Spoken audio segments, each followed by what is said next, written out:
the number one indicator of success in upper level mathematics, so that would be beyond algebra, is a student's understanding and ability to work with and manipulate fractions. Welcome to the Gamify Education Podcast.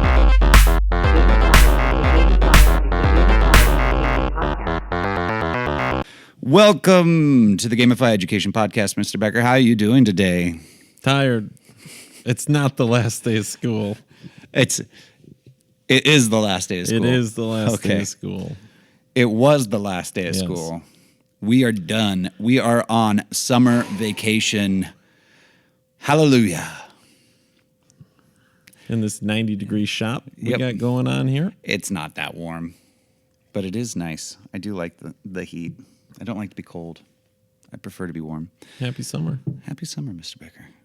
Well, we just dropped our very first episode today. We got a total of 12 views on YouTube. Yeah. We have, I think, like a handful of listens on Spotify, like 20-something.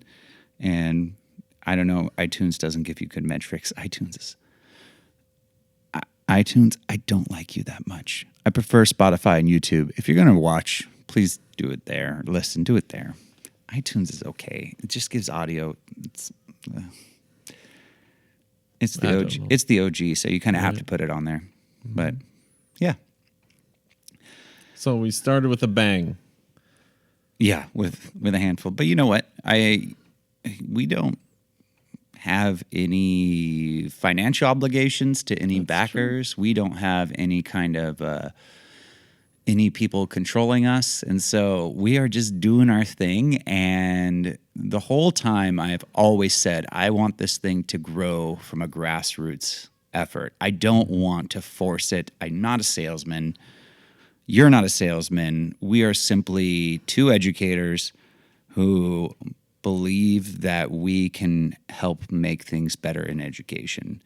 And if we're wrong, what's the harm of hanging out and talking and sharing ideas? But I do think that we have good ideas that can help teachers and help students.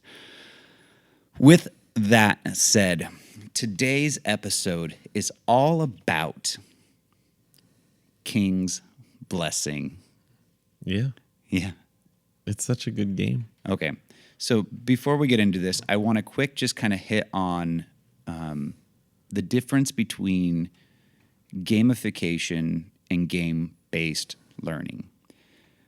They're not the same thing, and it's not that one is better than the other. That's like trying to say, like, what's better, a dog or a car? They're like completely different things. They're both great in their own right, but you wouldn't compare a dog to a car. So what is gamification and what is game-based learning? What are the differences between the two? So, yeah, I think the big difference with game-based learning is you have a specific goal in terms of like a learning target. You're doing something to learn something. Yeah. And then gamification is in the general sense of creating something to be a game. Well, I think gamification is using elements from game mechanics within your day-to-day in the classroom, whereas game-based learning is using a game to teach a skill. That's what you're saying. Like, you have a learning target, you have some focus skill that you want them to teach. So in, like, when I was a math specialist, we used to play this matching card game to make 10. So you get a deck of cards, you put a card down, and you have to shout out whatever it is that makes 10 with it. So if I put down a 2, you need to say 8. Or maybe it was slapjack. If we're putting cards down, if we saw a pair that made 10, you got to slap and take the pile. It's been a while. And I think that there's already something really important with that idea, is that you have to show learning. Like, I think we have a lot of students that keep playing these math games, but they're actually not learning anything because they already know it. Or maybe they're trying to get more fluent or be able to do it faster. Mm-hmm. And that could be a worthwhile goal up to a point, I think. But I think a huge idea is that these games, if you are going to do a game-based like learning game, is that you need to be able to access the game from a scope of all learners, from the ceiling to the floor. So part of Gamify Education is bringing the concept of gamification to the classroom. But then the other part is we do have really good learning games, some game-based learning platforms that you had started developing when you taught fourth grade and that we have pulled forward to this day. Like right now we have like 6 games in the queue that are getting programmed, and specifically one that we've been working on in beta testing for a while is called King's Blessing. And I think the foundation to any really good game is that it has to have replayability, it has to have a low floor, high ceiling, and then it has to be fun. Because when we talk about games, I remember we were going to this curriculum selection process at our district, and they were showing us the games that they had the students playing with the curriculum. Past like 10 minutes, no one's wanting to play these things because there's no, like, the replayability is so low. It's either so easy, like it's just usually too easy. Like it's just beyond a couple plays, it's boring now. But I think one of the things that I just feel inside of me is I have to be able to win, and it can't all be luck. Yeah. And I think most of those games is, I mean, it's all chance. Yeah. Like, depends on the role. I mean, and there is some chance with the games that we've created. Yeah. But enough strategy that if you played it enough times, that more often than not, the person with the higher level of thinking is the one that's going to be the winner. Right. And that's the goal. Like, I've only been beat in King's Blessing like a handful of times by students, like once or twice.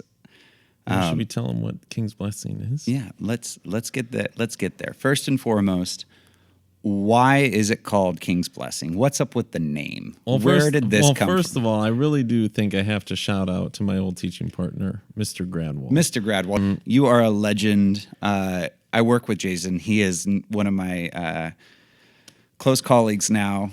I was trying to replay in my head how this all went down, so forgive me, Jason, if I got these details wrong. He came into my portable classroom, and he said, Mr. Becker, I want to have a game about, like, fractions. And we brainstormed and things like that, and we actually had a completely different game. Really? With fractions. It was more of that initial map that we used. It was a territory created map, and like you would connect it to equivalent fractions. But it wasn't that fun. Okay. And then it kind of died down a little bit. And then I still remember going home one night and I had this idea, and it was going to be these different tasks that you would do. And if you got 4 out of the 7 tasks, then you were going to win the game. And that's where this whole premise comes from. And it's called King's Blessing because the story behind it is you are working in this kingdom for a king, and you are going against another one. That there's a competition. The king is saying, hey, we got one spot to work in the castle, the dream job. And this is the challenge. So you win, you get to work in the castle until you die. And if you lose, you're stuck where you're at. Yeah. So when you say earn a chance to work in the castle, what does that look like in this game? How are you earning that chance to work in the castle? So we have 7 tasks. That's what the king set up.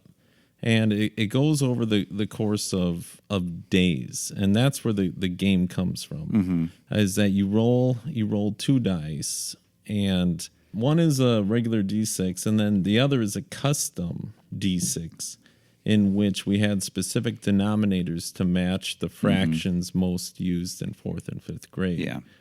you left out halves. Why did you leave out halves? First, we'll get to what they are, but I do have this question. Why did you leave out halves? There are no halves in this game. There are halves. No, but like there's not a specific fraction circle where you fill in halves. I always just thought that was too easy. Okay, gotcha. That there was never. Most students could reason right away. Yeah. So if you roll 1 over 2 within this game, so when you roll the die, you always put the smaller number on the top to create a proper fraction. So when you roll 1 over 2, they have to be able to reason like, oh, I could do 2/4 or 3/6 or whatever. So for this game, you had thirds, fourths, fifths, sixths, tenths, eighths, and twelfths. And that was specifically from the 4th grade standards, right? Yep. Where it talked about what were the fractions called in the 4th grade standards? They were called like common fractions or something along those lines, right? But they would never see a 7th or a Right. 9th or an 11th. And I mean, it makes sense. How often in life do you see a 7th? I've never. Plus, the whole idea is that you're really just deepening your number sense that halves and fourths and eighths and 12ths can all work together, Yeah. and thirds and sixths and 12ths can work together. Right. I mean, sevenths is not going to work with anything. Right. That's less than 14. Now, you could have put ninths on the board, and you did have fifths and tenths, which are really only compatible with each other, other than tenths having a half, an equivalent that's a half. Why didn't you put ninths on the board? I believe it was specifically stated in the standards as like a footnote of what denominators that they would actually So you went see. purely off of the state Purely, standards, yeah. or the whatever math standards your state uses. I mean, here's a little secret, people.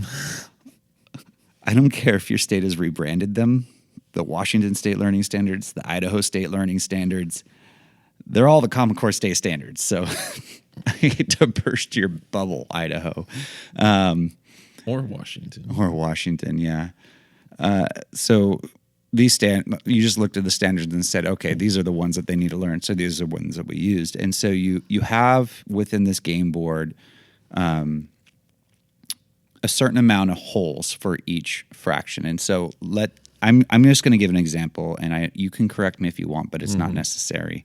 Also, this is way harder to explain without like visuals. That's Like, okay. This is actually difficult. So we actually have this game is going to be live on our website, gamifyeducation.com. And so what I would suggest doing is going there and playing the game a little bit, tooling around with it, giving it a shot, and then listening to this, because then I think that'll be helpful. It'll make a lot more sense. Also, I did this whole thing with this podcast, this 8 Heroes episode, where I was like, I'm going to put a visual here and just look at the thing here.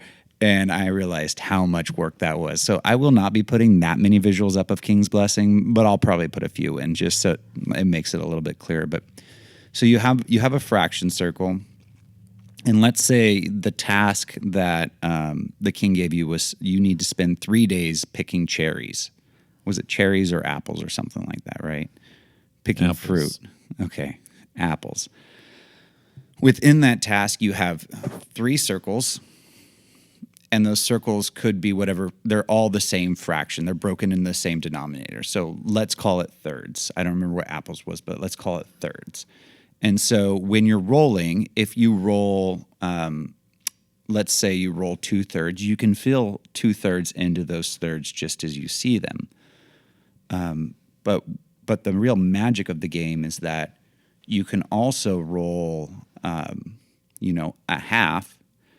And if you had good enough number sense, you can then split and put part of that half into a third, and then the rest of it into your 12ths, and fill out different pieces within that and that's where the skill comes in this game. And that's why the king had to be so wise when he said, it's only going to make sense if you pick like the day's work and break it down into thirds.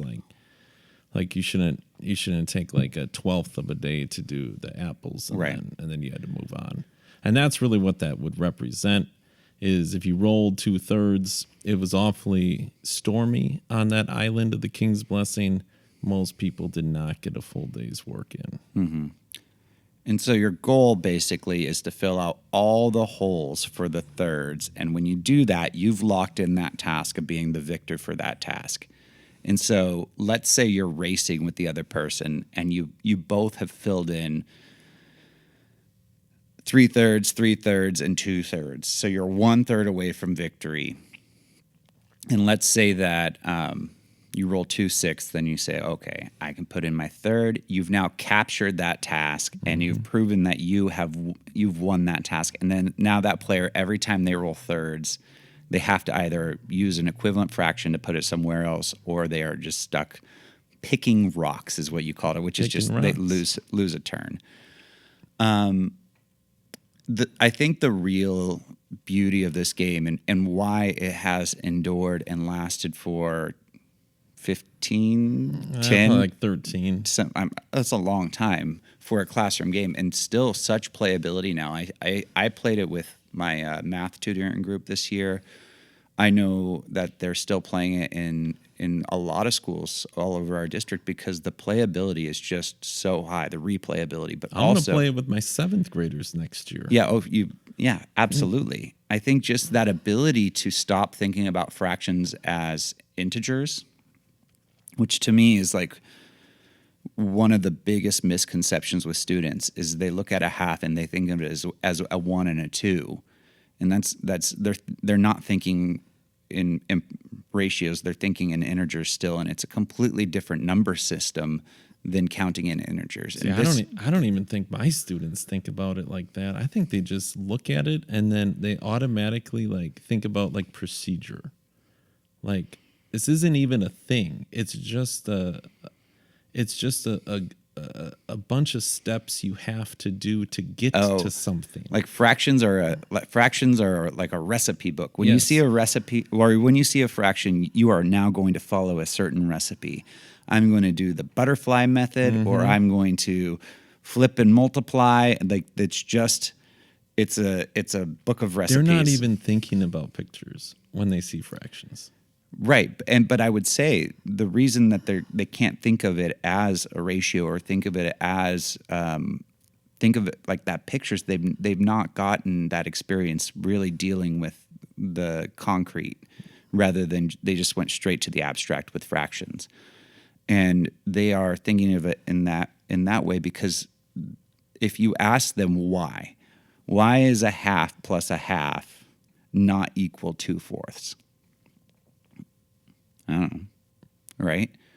I do that one all the time. I say, okay, a 4th and a 3rd, what is it? And they'll look at it. And most times the kid's going to say 2 7ths, right? Yeah. And then when you actually come up with the answer, they're like, I don't understand because none of the digits make sense. And that's what I mean by they're still thinking that fractions are integers. And it's like they don't understand that it's a completely different system of counting, and each fraction is its own unit. It's its own. If you wanted to say it like every fraction, there could be like just within a given system of measurement. We have inches, we have feet, we have yards. You can't add inches and feet together. You never say 2 inches plus 2 feet is 4 yards. Sure. That doesn't make sense. And that's the exact same thing within fractions. You wouldn't say a 4th plus a 4th is 2/8. You wouldn't say a 4th plus a half if you're going to use different units. So you got to start getting them to think about what the fractions actually are, and that's what this game does.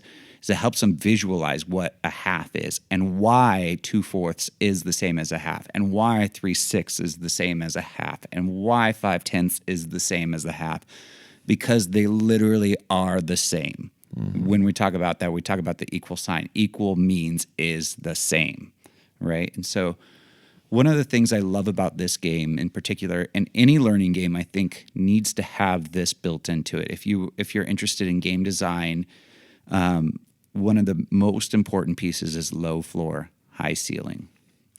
And that's what this game has, because you roll the dice, and then all of a sudden you can do what it says. So if you roll a 1 and a 4, you make it into the proper fraction, you look at it, 1/4, And then the lower kids, they're going to say it and like, okay, I have a fourth. And then they're going to go to the fourths and they're going to fill in one of them. Right. And you did it. You did it correctly. Right. But if you play that way, you will lose. Right. If you play someone higher. Well, absolutely, because you get stuck. Like, for instance, if you're rolling eights, the eights had like 4 days in the original board, and so you have to strategize. Like the fifths, you only had to fill out 2 holes to be able to earn that. And so if you were good with fractions and you're like, oh man, I rolled a half, how can I use that to get into fifths? Then you realize, oh, you'd say 2/5 and then a 10th.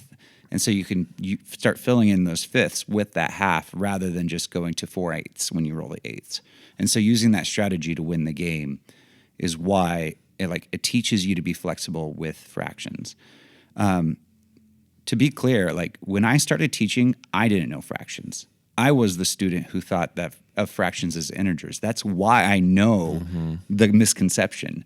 I didn't learn fractions until I became a teacher, and I didn't really get good with fractions until I started playing King's Blessing, and that's just the truth of it.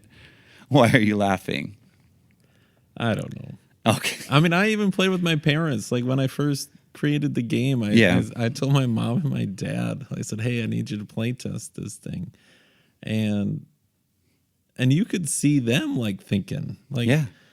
It's hard when you first start. Like it really does stretch your brain, but then you start seeing patterns and the relationships, and then it's like, oh, I just I don't can understand. really manipulate this thing. See, I wasn't the same way. I feel like I didn't really have tons of holes in my math understanding, and as a student, I don't know how I would ever have survived algebra. I have no idea how I would have survived chemistry without this knowledge of fractions. And now I'm a teacher. I'm a 7th grade teacher, and I teach this, and I'm like, you need to know your fractions. I can tell you from a person who got a D in chemistry. Well, there you go. You need to know fractions. It's the only D I ever got in high school, and it was because I didn't understand fractions. And I've told this story before, but I was going to school in one district as a 4th grader, and they taught fractions later. And then I moved to a different district, and they taught fractions earlier. And so I missed it. This was before state standards. And so everyone was just kind of teaching what they felt like when they felt like, and the districts were making it up. And so there weren't any specific standards. But that could easily happen today, though. Like, if you absolutely. have a different curriculum, you still could have missed it. I think there are a lot of teachers out there who are not comfortable with fractions. And I think of this game as a PD for them as well. Like personally, like I did not understand fractions as well until I started playing this game. Once I did, I realized like there are so many better ways to manipulate fractions rather than just teaching those procedures. And once you start understanding them at that conceptual level, it is easy. They're not that difficult if you understand the concepts of what they are. And it's so important going forward too, because it's not just the 4th grade or even the 5th grade. It's when you're subtracting. Like you could draw a picture just like you played in King's Blessing and do subtraction, and you could get the right answer. Yeah. But these kids would never do that. They would always go to some procedure, some algorithm, and try to remember rules to do it. And this is something that I would tell my 5th graders. I would say, like, listen, you have a calculator in your pocket. I haven't been without a calculator since I was 16, basically. I've had a calculator on me at all times. And the need to just learn procedures for the sake of learning procedures is dead. Yep. The reason that we teach math and the reason that we teach writing and the reason that we teach reading are all the same now. It's to teach critical thinking. It's to teach problem solving. It's to teach deep thinking. And if you're not doing that, then you're doing a disservice to your students. You're doing a disservice to yourself, because these are going to be the people taking care of you when you're older. And we need students who can think. I still believe that AI is not going to take over the thinking of humans. Like, we're going to need people who can problem solve and think out in the real world on their feet. And I think the different ways to think Yeah. is incredibly important. Right. And that's the go-to answer. Like when the student says, like, well, why do I ever need to know this? And I'm like, well, are you thinking differently because of it? Yeah. And they're like, yeah. I'm like, well, then it's valuable. Yeah. Yeah. Well, We used to play King's Blessing. I want to point this out. Okay. We used to play King's Blessing on just printed pieces of paper. yeah. You gave the kids the dice. You gave the kids a marker, and the piece of paper. Right. And it worked, but there was a fundamental flaw to it. And that fundamental flaw was the fact that your student who thought that a half plus a half is Two fourths. 2/4, which is saying a half plus a half is a half. Right. No one was checking them. No one's checking their work. Mm-hmm. And if you had someone confident enough, they could gaslight their partner into just being like okay with whatever they're doing and being like, oh no, I can totally fill in 6/3 with this. And so the beauty of playing it online and the beauty of playing it on a computer, and again, we are not huge advocates for screens, but like if that is beneficial enough, then it is going to be something that I think I'm not saying sit and play King's Blessing for 4 hours. I'm saying if this is a great activity where you're introducing fractions and then it's a great gap filler. Oh, you're done early, go play King's Blessing with a partner because it's only going to help promote those skills. One of our best memories, though, was we had a King's Blessing tournament. Yeah. And like we had a trophy made and everything. And I think it was in March, around March Madness, and at the old school where I was at. Did you, when we taught together, did we ever do one? Because I remember we did one with Fred Dog, like before you came. Okay, so we did a King's Blessing tournament as well, and it was a lot of fun. And the kids who could manipulate fractions were always in the top 8. And the kids who can manipulate fractions are always passing the state test. I'm going to throw that out there. Like the smarter balanced. So we had an interim test. Yeah. And it was strictly on fractions in 4th grade. And I still remember this and I printed it off and I showed it off to people. Uh-huh. And the way that it said was like it was a check mark, like if they were above standard. Yeah. And I would say like 60% of my class was above standard simply by playing King's Blessing. I only had, I think, 1 or 2 kids below standard on the interim test. Working at a Title I school, low income, with a large multilingual population. This is a challenging school to work at. I'm just going to throw that in there. And not everything is about test scores. I'm going to say this though, like if your test is good enough, it should be assessing if they've learned or not, right? So we need the students learning. We need to know that they're learning, and your assessment should be showing whether or not they learned. I'm okay if you have some other way to prove to me that your kids learn more than me, than my kids, right? But it better be objective. Yeah, and I tell my students, I said, hey, I want to know how you're doing next year. And I even made a deal with a kid because she just said to me, Mr. Becker, I'm going to come back here. I'm going to prove to you that 8th grade math is easier than 7th grade math. And I said, okay, but it can't be your report card grade.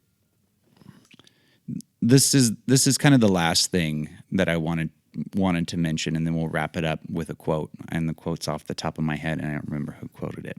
So, well prepared, Mr. Lamberson. I did prepare, but then we have moved to recording with our phones, and so now I need to remember to write things down instead of having like something in front of me that I can just pull up, which I don't mind. I don't mind not having access to my phone, but yeah. We had this mentor when we first started in public education. Her name was Kathy Fisk, and she would say this thing all the time. And I've never actually looked up like the legitimacy of it, but I believed it, which is the number one indicator of success in upper level mathematics. So that would be beyond algebra, is a student's understanding and ability to work with and manipulate fractions.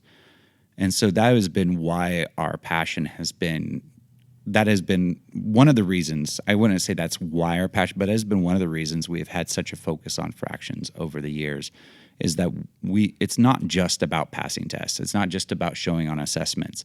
It's about allowing kids to have opportunities in the future. Fractions and factors. Fractions and factors. If you're teaching 4th and 5th grade, those are just the two things. Right. Factors and fractions. And not butterfly method to add. And think why it works. One of my favorite things that I did at a PD downtown was I put on the board 3/6, which is a half, plus 4/8, and I had teachers solve it. And almost all of them went for a common denominator. Some of them used 24ths. Some of them used 48ths, which was like, Not a single one of them just looked at it and said, that's a half plus a half. And I'll tell you, when I was teaching 5th grade, by the end of the year, almost all my students would look at that and say, it's just 1, Mr. Lamberson. Because they weren't looking at fractions as some sort of computation, algorithm, procedural steps to do. They were looking at it in the realm of a picture. Right. They were visualizing. Yes. They were thinking. Yes. Yes. They were understanding. And they were making the connections between all the equivalent fractions. They were understanding that 3/4 and 6/8 are the same, and 9/12 and all of those. And because they had that just in their back pocket, they're never stopping for a procedure. They're pulling that out of their knowledge. All right, so here's the quote for the day. And this is specifically, I think, ties to being a lifelong learner, because I do think that teachers, one of the areas that gets neglected the most is math, because it's one of the areas of least confidence for so many teachers. I'd say math and writing. Teachers are generally pretty good at teaching reading. A lot of teachers go into the profession because they were good students who like to read, and they enjoy teaching reading. It's fun for them. And so they're intrinsically motivated to go do it. Whereas math is a little scarier beyond. I've heard teachers say, like, I can't teach this grade because I don't want to do the math. Mm-hmm. I'll teach kindergarten. I don't mind that. I'll teach 2nd grade. I don't mind that. But as soon as I start getting into 4th grade with fractions, that's scary for me. And they can do the math. It's just the teaching of the math is the problem. Most of them can do the math, yes. The quote is this. All right, I'm ready. You don't stop having fun because you grow old. You grow old because you stop having fun.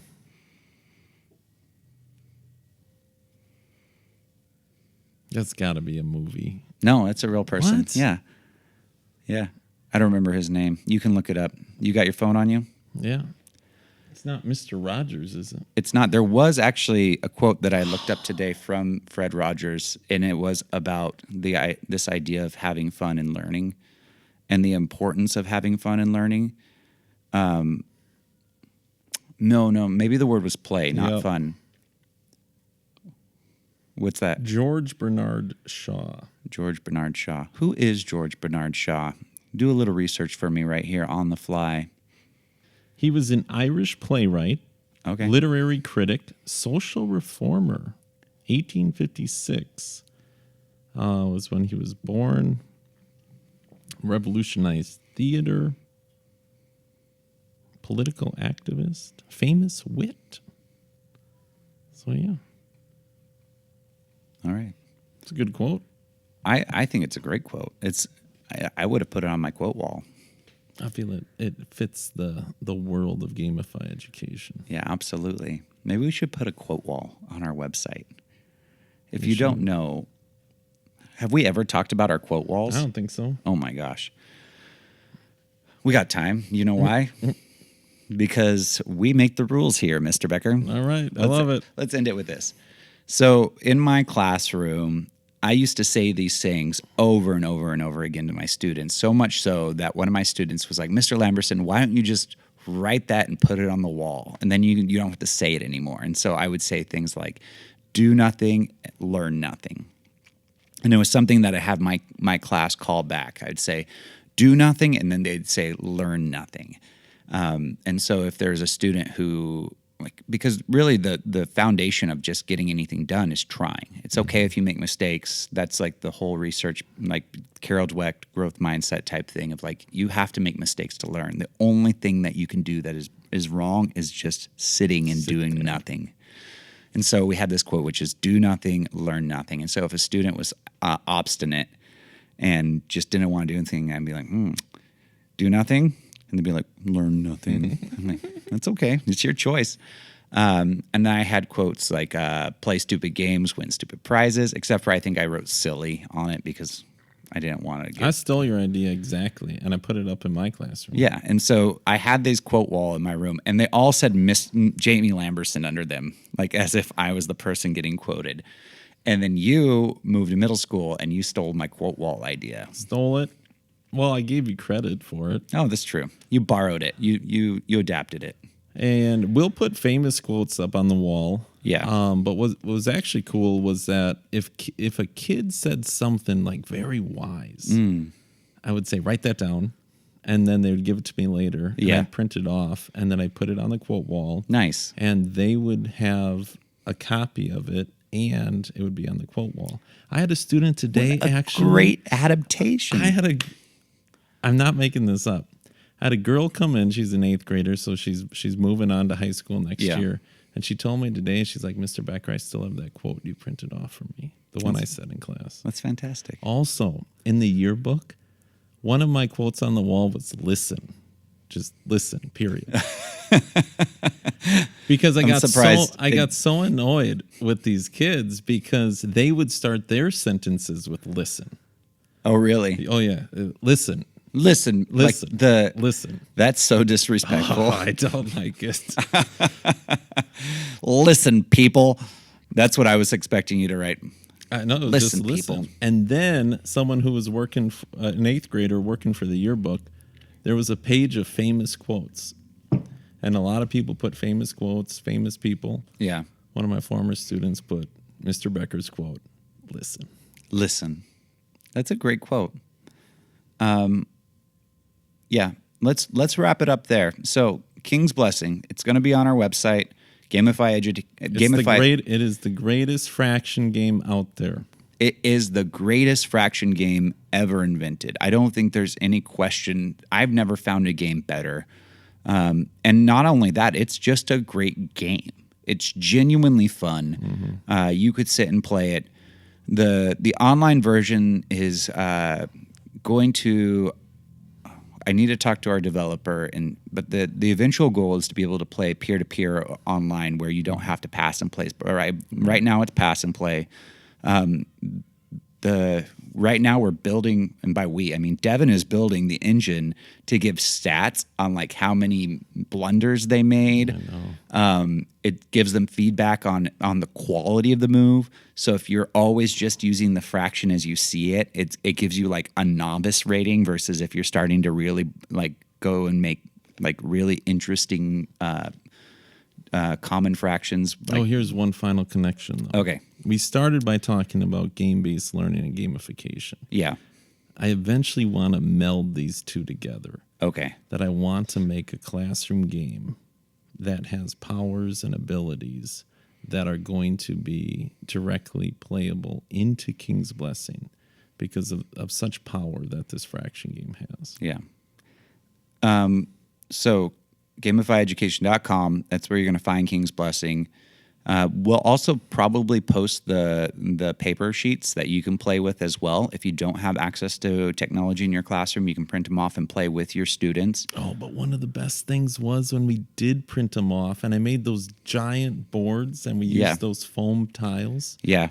That was even better to start things off with. That was hard to build, though. Hey, but you could do it. If I could do it, you can do it. Yeah, Mr. Becker blew up the map and turned it into so that each fraction piece fit exactly the little. If you're a teacher, you know what I'm talking about. The little foam wedge fraction tile pieces, and all of those fit perfectly on the circle, so you could play the game with that. That was very neat. I still have those, by the way. I gave Good. some to our math specialist, Mr. Pye. Shout out, Mr. Piros. I know you're listening. So that's going to be there. Also, we have a bunch of games that are in development right now that are also great game-based learning games that are going to be more fraction knowledge. One of the big holes is fractions on a number line.